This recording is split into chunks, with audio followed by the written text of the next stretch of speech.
Okay, right. Good evening, everybody. I'm so sorry for my tardiness. I'm 3 minutes late. I thought I had loads of time. I've just run in from a wedding that I've been to, which was lovely. So one of my best friend's parents got married. They've been together for 40 years and they got married, which is so beautiful. Hence me having 2 glasses of red wine and feeling a little bit squiffy. So I have this on hand, which is water, Kelly. That is not vodka, before you even say. Okay, so I think this is the last summer of growth, isn't it? The last topic that we've got. And it's going to be on appointment scheduling or scheduling, depending obviously whether you're, stateside or from the UK. I found this a really, really tricky subject to talk about because it's in itself, it's quite a dull thing, but it's so integral. It is what our business is, and people just put it off all the time. And it's really funny. Even myself, I'll find myself doing things that do not need to be done, rather than doing appointment scheduling. I mean, fundamentally, appointment scheduling is the thing that is going to drive any income producing activity in our business. So we're going to talk about all the different types of appointments that we can schedule, but fundamentally how to get those appointments in the diary. And at the end, we'll share some tips, because what I wanted to do was speak to all the VPs and get all of their top tips. And I ran out of time. So on Friday afternoon, I had a 2-hour window, and I texted Annie and I was like, give me some tips. And I spoke to Fiona, and there's an amazing call for the Sarah Dunning Nation, which Sarah Meeks Myers does exactly this on appointment scheduling.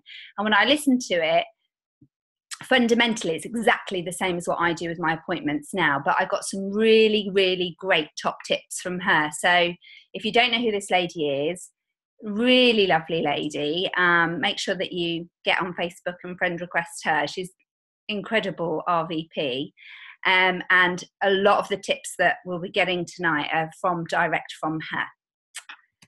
So this is I hate ironing. I'm not an ironer at all, but on the days where I need to appointment schedule, this seems more appealing to me than actually sitting down and sorting out my diary. And I just don't understand why that is. It isn't more appealing, but it's just an easier, safer option for people to do. And I talked to some of my consultants, and they're like, they would rather be doing this, cleaning their toilet, which I think there's no way that is going to happen. I'm nowhere I'm going to be cleaning my toilet. I'd much rather be appointment scheduling. But the reality of it is actually a lot of us feel a bit like this guy. We're on our phones. We know we should be doing it, but we're not actually doing it.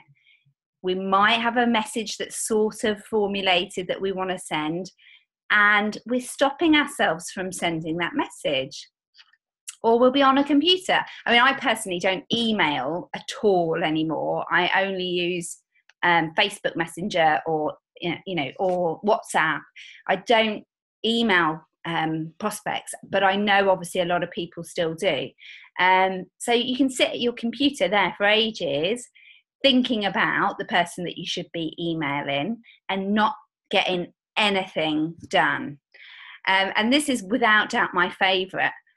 People do not want to pick up the phone. I speak to my consultants on a weekly basis who really want to build the business. And I'm like, so, how many people have you rang or text or contacted this week? And they have all of these excuses, as I have done in the past, to why they're not doing it. And fundamentally, they do not want to call. They don't want to do it. And the simple reason is because they're so personally invested in this business that the fear of rejection stops them from actually getting on with doing the job. And the ridiculous thing is what Shara said, which I thought was amazing was if you went for a job interview and your interviewer said to you, right, as part of your job, you know, what we need you to do is speak to 5 to 10 different people a week and tell them about our business, and then maybe schedule in 3 to 4 coffees a week where you can have a more in-depth conversation. If somebody said that in an interview situation for a job that you were going for, without doubt, 99.9% of us would say, yeah, I could definitely do that, because you are doing it for somebody else. So that fear factor we need to deal with and get out of the way. It is only ourselves getting in the way from preventing us making these contacts and actually getting on with booking these appointments in. And unfortunately, it's all to do with this guy. You know, as cute as this particular chimp is, I tried to find an ugly chimp, but that is impossible. You know, we have this chimp on our shoulder, which is filling our mind with all of the worst possible ramifications and possible scenarios that could happen from us literally sending a message or getting on the phone or reaching out to a new person that we haven't spoke to before. And we really have to knock this guy off our shoulders.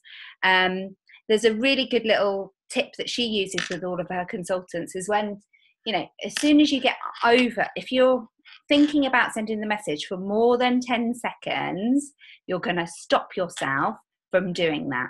Okay, so she does a really, really, really simple thing. Obviously, this all comes with personal development. You know, you can't just do this overnight, but continuing to read on a daily basis puts you in a much, much stronger position where you feel that you can continue when times are tough or when you're in a challenging situation. So that's why the personal development is so key in this business. And she does this very simple thing. So she literally says, 5, 4, 3, 2, 1, send. You know, 5, 4, 3, 2, 1, send. There's no thought process in it. And once it is done, she doesn't think about that again. Because again, I think that's where a lot of people then start to panic, is when they haven't then got a response from that person. And that's when the fears set in and they start to question all the things that they might be thinking. But the reality is they've got their own lives and kids and families and careers and all those things to think about before they're going to think about your text message. It's obviously a high priority thing for you, but at the time, it's probably a very low priority thing to them. So once you've sent the message, it should go out of your mind. You shouldn't be paying it any more attention, and then move on to the next message. And she talks about this in terms of making sure that you've got plenty of messages going out, so you can't even get to the point where you're dwelling on the individual messages that you've sent out. That 99% of the time, they're not going to be thinking any of the negative things that you're putting in your own head. So get it sent, just get on with it, which I thought was a great bit of advice. One thing that I learned by doing the research for this, which I love actually, you know, the fact that the boot camps really made me, as it doesn't matter where you are in your business, there's things that you can learn all the time. And I personally, I don't know if I'm teaching you guys to suck eggs with this, then I'm really sorry, but this is a new thing to me. The Ultimate Memory Jogger. I've printed it off. It is 66 pages, so I printed it off in black and white. But this is absolutely fantastic. I have so many of my consultants telling me that they've exhausted their warm and cool markets, you know, that hot, warm markets, that they have exhausted it. And I often think, well, I just not completely sure that that's true. When you actually start thinking about all the people that you know or have known or have had contact with in the past, there's absolutely no way that you would have approached all of those people on your list. So this is a fantastic way to actually sit you down and say, right, let's really think about all the people. This is so you don't, so you haven't even got to go into your cold market. You will have some sort of, even if it's a tenuous link to an uncle's second cousin that you might know, they need to go on the list. So there's a 15-page introduction on this. If you just literally put in Eric Worre, the ultimate memory jogger, into a Google search, it comes up first thing. It's a free downloadable document. As I say, it is 66 pages, but most of those is just pages for you to be able to fill out with your prospects. And the first 15 pages is the jogger part, to get you thinking about it. And it's really great because it breaks it down into your schooling years, your working years, your family connections. And then it's got an alphabetized section of all people that you will know in industry. So it goes through, from A to Z of all industry and professions for you to then think about people that you know in those professions that then you will potentially be able to contact. And then they do it, he's obviously American, so they do it in states. So we would want to think about doing something similar for the UK. So you work top to bottom or however you want to work, but where you actually think regionally, where you know people in the country. And then he's got a bit that, for countries. So there's all these different elements to it, which really just helps to dig down deep into the depths of your memory, and then create a network of people from those. So it will then say, well, who do those people know that you can then contact? It then breaks it down into what's your hot, warm and cool lists. And then it breaks it down again further, which is fantastic, into these like the lists of who you're going to approach in a direct, an indirect and a super indirect way. And we're going to talk about those all in a minute. So if you've all got this and I'm like the last one to know about it, then I am sorry that I've just spent the last 2 minutes telling you about it. But it is absolutely fantastic. If you're a bit stuck in your business where you feel that you might have exhausted your options, it's fantastic. If you're new to the business, it's an absolute gem. It's really, for me, I found it brilliant over this weekend. So get that down, and that will really widen who you've got to be able to prospect to. Okay, so step 1 is writing a message of intrigue. So this is assuming that we're going to contact somebody. For me, it's Messenger or WhatsApp, but it's the same principle if you're going to email somebody or write them a letter. It's literally just going to give that initial contact to somebody, but you've got to write it so it's intriguing. How many messages and notifications do we get on a daily basis that we just let pass us by? And what we've got to do in this message is grab their attention for long enough to make them think, actually, I do really want to listen to what this person's got to say to me. And that is actually quite a difficult thing to master. However, with these simple tips, and again, Eric Worre gives all of these in GoPro, to be honest. So if you know GoPro inside out, you're going to know this format. But I absolutely love these simple little steps. So I found an old message. So embarrassing. I'm going to show it to you because I think it's a really good learning curve for everybody. So I found an old message that I'd sent to somebody that I do not send in this format anymore. But let's have a little read of it because you'll think it's quite funny. Okay, so very simply, it'd be like, hi, I think it was Sarah. So, hi Sarah, how are you? I wonder whether you'd be free for a coffee so I can tell you about my new amazing business. I've recently become a consultant for a Swiss health and wellness company. We produce high quality botanical vegan products, nutrition, cosmetics. The products are incredible. They're pure, safe and beneficial. They don't contain any of the toxins that are found on the high street. We use network marketing instead of the traditional methods. Oh my God, I'm literally boring myself with this message. Instead of the traditional retail methods, so we don't waste massive amounts of money on marketing and advertising, which enables us to invest in the very best. Carry on to the next one. Into the very best products, blah, blah, blah, blah, blah. I mean, it's so boring. When I read it, even then, after I've said all that nonsense, I go, as a consultant, I teach and educate customers about building a team. It's a little bit complicated to explain over text. Obviously, I've still attempted to do it, and then I've told her that it's really ridiculous to explain over text. And I'm like, now I look back and I think, oh my God, this is literally what I was doing, what I was sending. So don't do this. I know, and you all know, we have got an absolute gem to give to people, and we've got all this information, and absolutely all these points that I've made are relevant, but not to a fresh pair of ears who's never heard of Arbonne. They do not need to know this detail, and it's not very intriguing. I've vomited a ton of stuff on them. I've not engaged with them in any way, and I'm expecting them to come back to me. That just isn't going to happen. I'm not going to lie, I've still got a couple of consultants this way, but as a ratio, it was not a very successful way of marketing and connecting with people.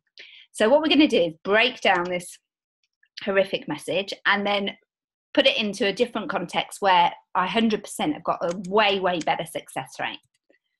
Okay, fundamentally, these three things needs to come across in everything that you do.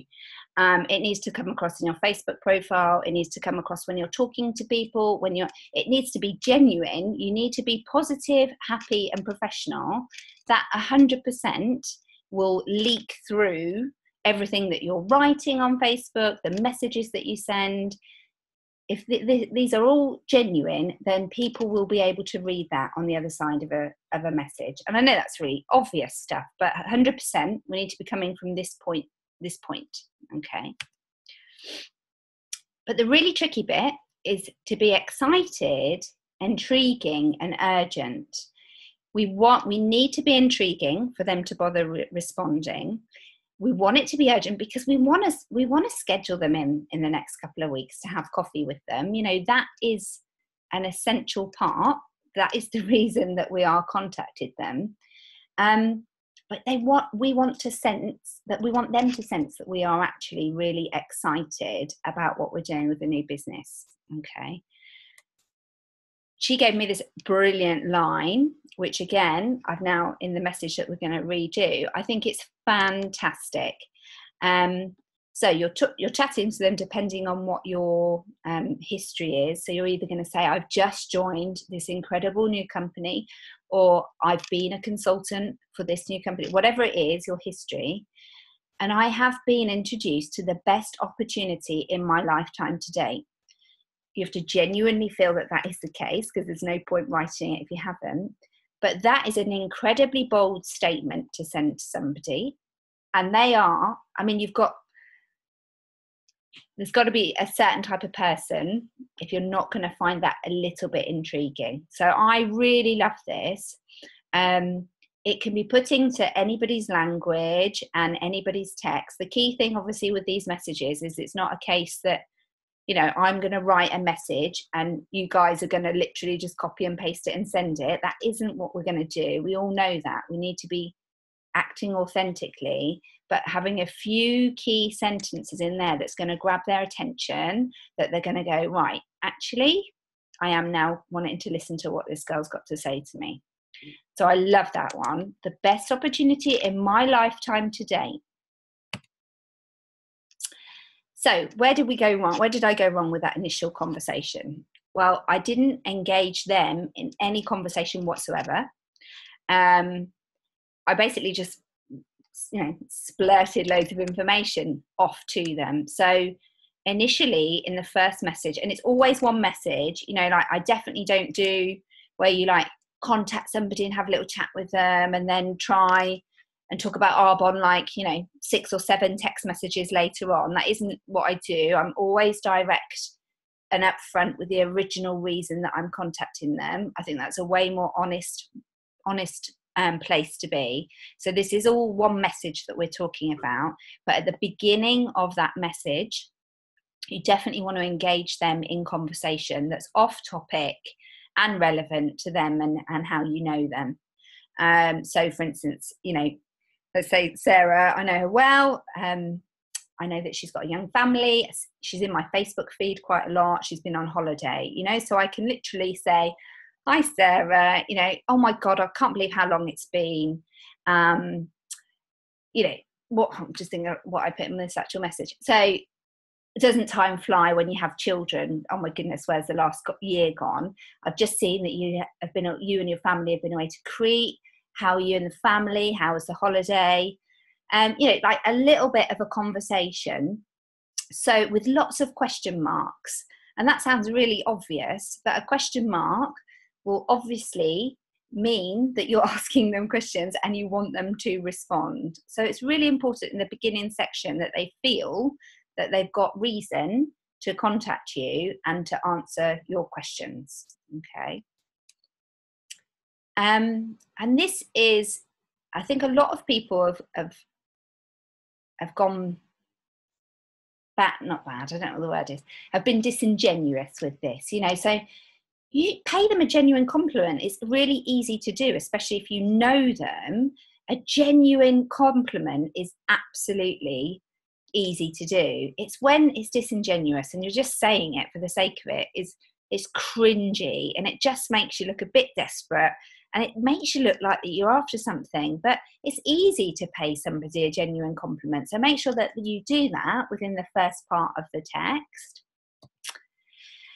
But ultimately, we want them to know we need to be direct and we need to be intentional. So they need to know in that message straight away the actual reason that we are contacting them. Okay, so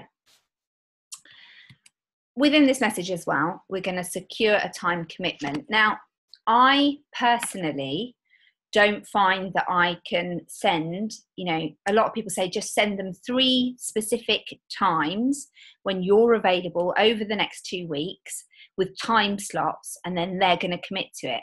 I personally find that a bit full on as an initial message to send.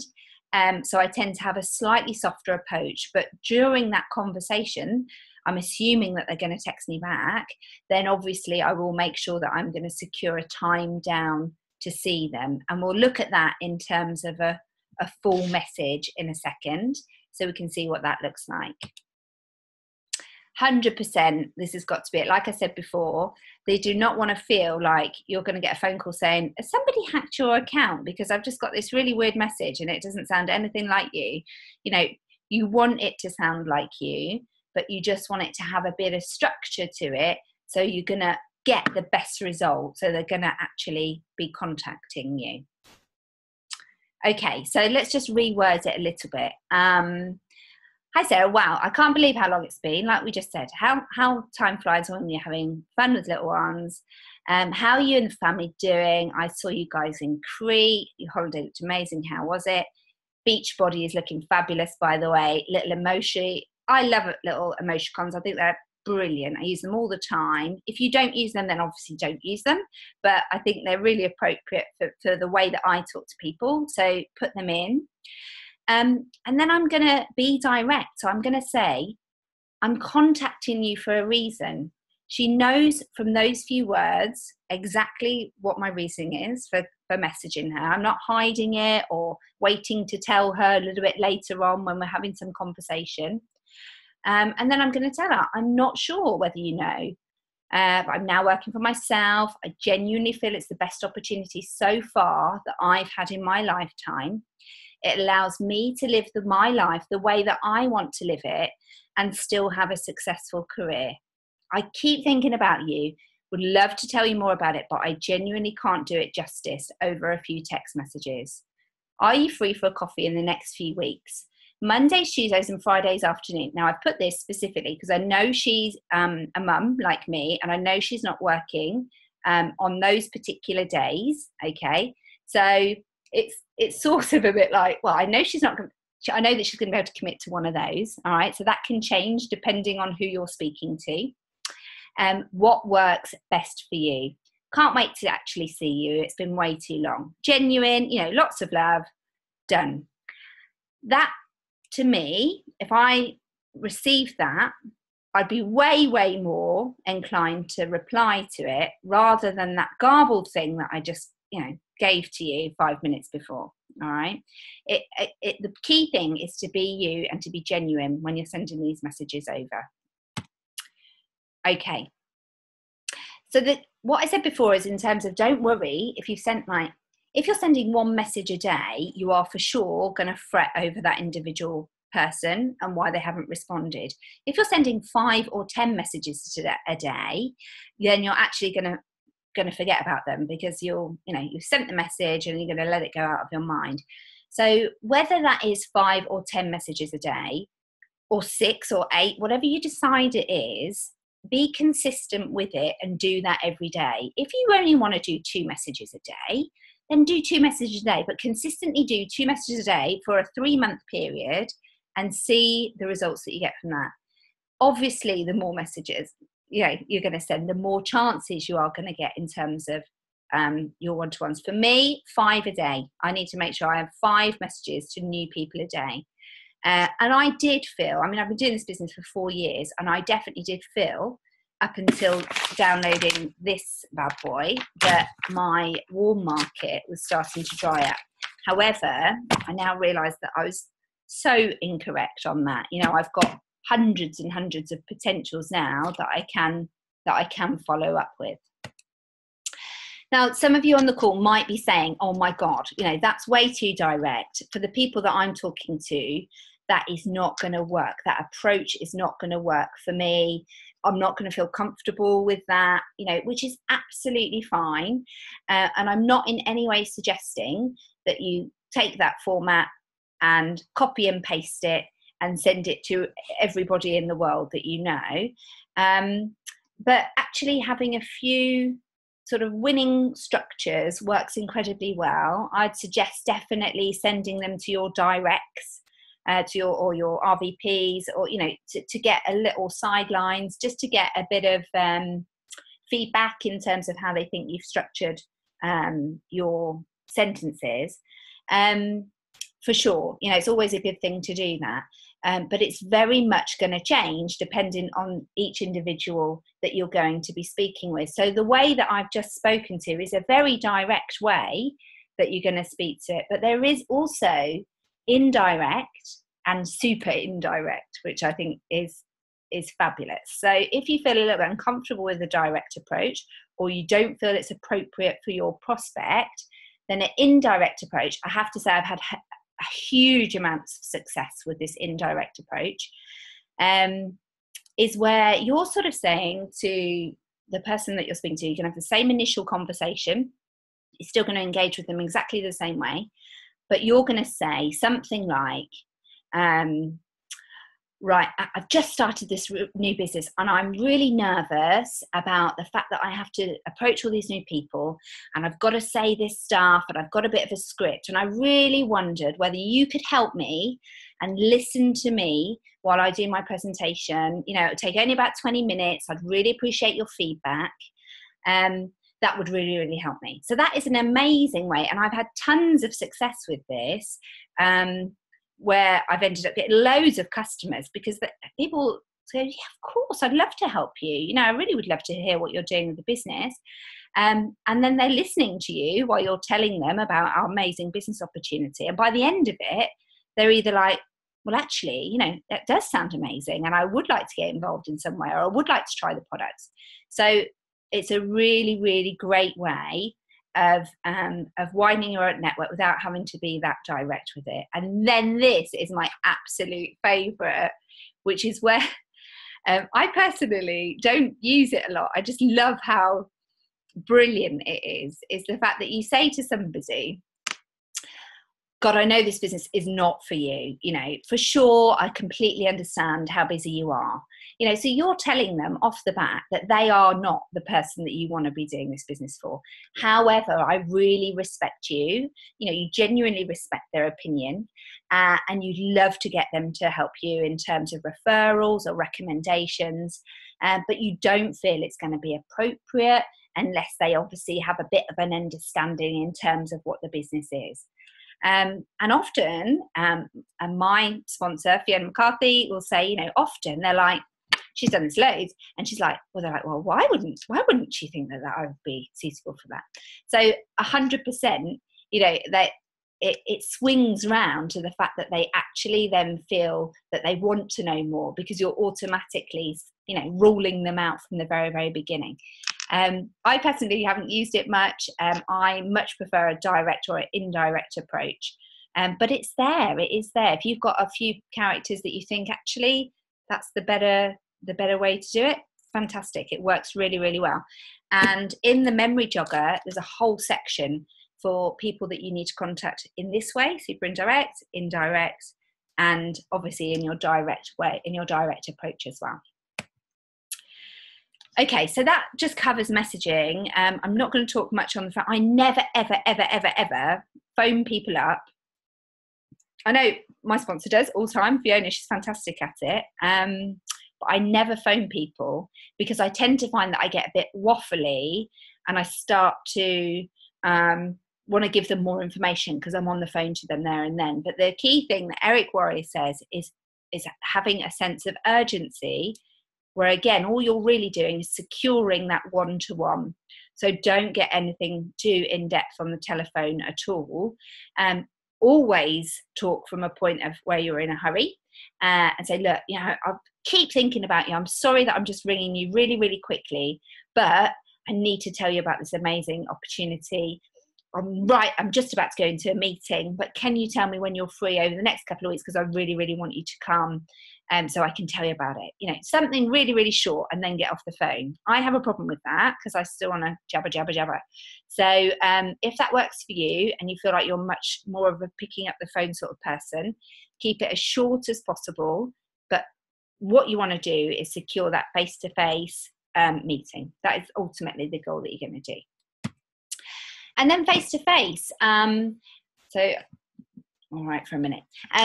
Face-to-face, and this is just randomly when you could be chatting to people and you get then the opportunity to talk about your business. Now, I have not done this. So this is the homework that I'm setting for myself as well. Because I listened to it today and it is absolutely fantastic. So when you're face-to-face with somebody, do you have your 60-second story ingrained in your body, that it comes out of your mouth, flows out of your mouth without you even thinking about it? Can you say, you know, as soon as you get that opportunity to talk about the business, can you say your 60-second story verbatim, as we would do, you know, like we all know the presentation, you know, I'm sure we all know the Arbonne Discover Arbonne presentation verbatim. Do we do that with our 60-second story? I don't. And it very much changes depending on who I'm speaking to. But it's really important that you can, in a very, very short period of time, surmise what your business is. And this gets easier and easier the more that you actually do it. So practice it. Practice doing it. Record it. Listen to yourself doing it. Play it back to yourself all the time. Get it so it's super slick. And if you haven't done it before, then this is really, really going to help you. So on SoundCloud, Tamlin Samuel does a Your 60-Second Story. It's a 45-minute presentation. I've just put it on the screen here. It's fantastic. Listen to it today. And it really teaches you on how to structure and record and get your 60-second story done. Because, you know, you are going to use that in so many different opportunities. It could be chatting to somebody in the lift or whatever, you know, whatever it is, speaking to somebody at school gates or going to a meeting. The opportunity, if you can confidently give somebody a bit of information in a very short space of time without like falling over your tongue, then they're going to remember that and they're going to be interested to learn a little bit more. So this is actually part of our homework, and I'll just surmise it at the very end as well. Okay, so get organised with this. This doesn't happen on its own. I love this quote that Shara said. She said, luck is where preparation meets opportunity. 100% believe that. I don't believe in lucky people. You know, I really believe you have to put the work in, and when you are ready, the opportunity will present itself. So get organised, and that means making sure I personally, after like my AAC balls up, I now have a shared Google Calendar diary with my husband. So we have, it's all color coded. I know exactly what he's got on, what I've got on, where my specific times are, where my daughter's going to be at nursery, where Arbonne features a different colour, where I'm going to be out of the house and my husband needs to take responsibility and not be doing anything at that time. This has changed our lives in terms of the way that we manage our diaries. So you can share it with as many people as you like, you know, your significant others. And you just obviously have to make sure that you understand the colour coding, because it can get a little bit complex at times. But 100% for me, I ditched my paper diary and I'm now on Google Calendar. Now I know a lot of people will be like, oh, I can't get rid of my paper diary. And if you want to have two, that's absolutely fine. There's a little bit more work that you have to put into that. But for me, I no longer have a paper diary. I completely rely on my Google Calendars. Okay, so other part of our homework is getting that. If you haven't already, download it. As I say, it's a free download that you can get, and that is going to really get you, I don't know, thousands of prospects, you know, that are ready and waiting for you to contact them. The one thing I do on my phone is I do still have a working like book which has got all of my prospects in that I do write down. However, I've got a working list as well that I have in my phone. So I don't know, I'm sure if you haven't got an iPhone, there is a notes function, and I have a working list which I have, and I'll literally, like people that I'm prospecting, gives me a little indication. I'll fill out the details so I know exactly where we're at with them, whether products have been sent, whether I've got a Skype booked in with them, whether they've signed up as a C consultant is for me a consumer consultant. So if I know that they're going to be a regular customer and they sign up as a consultant, so I just have a running commentary, so I know that I don't miss anybody off. Because often with the paper ones, I can, you know, you have so many people in there that you actually, there's people that you miss off. So this works really well as a backup for me to make sure I don't miss anybody out. Okay, so what we want to do for homework then, as I say, listen to that Tamlin Samuel training. That's on SoundCloud. We're going to download that Eric Worre, the Ultimate Memory Jogger, and we are going to create your own messages of intrigue, and they need to be the direct, the indirect, and the super indirect, and just get a bit of a structure to it so that you can use a lot of the information, and you're just going to then personalize the message depending on who you're going to be sending it to. Okay, so what I really wanted to do as part of my training was ask everybody if they had any top tips in terms of what they had in terms of scheduling. So please feel free now, we've got 10 more minutes, if you could just unmute and then give us your words of wisdom so we can add to these this evening, that'd be great.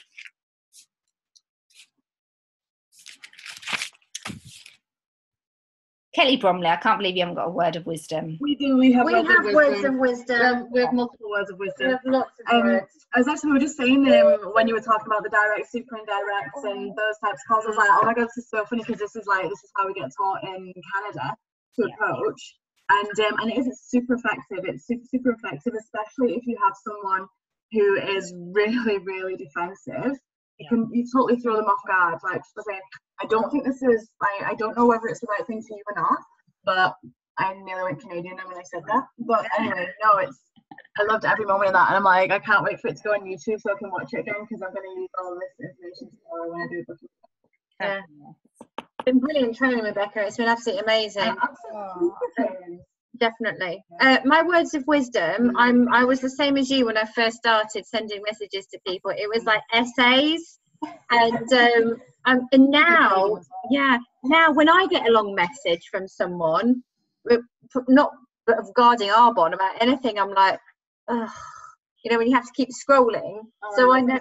Oh, you love those, do you? Oh, there you go. That's where you get a one-line response back from me.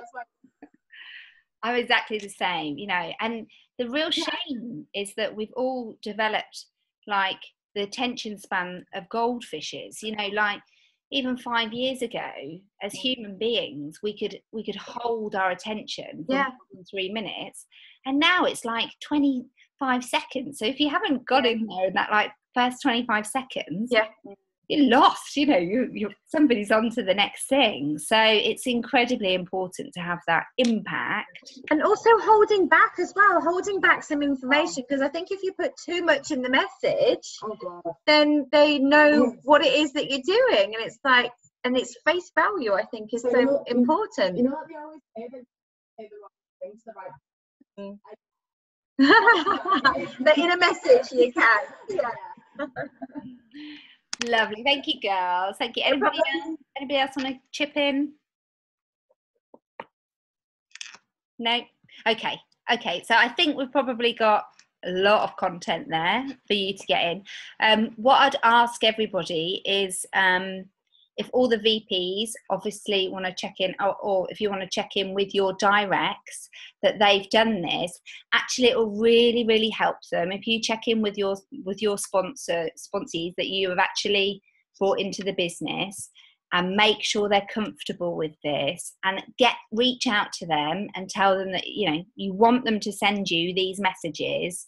That is for sure going to give them so much more confidence in terms of actually getting those messages out there. Because the easy thing to do is we could all do these messages and they would all sit on our phones and then they still wouldn't go out to people. And that definitely isn't what we want to do. So I hope you've had some value from that. I know we've got another call at 9, so I'm going to jump off so you can all have a toilet break and get ready for the next call. And thank you so much for listening, and I hope you have a lovely evening, everybody. Bye.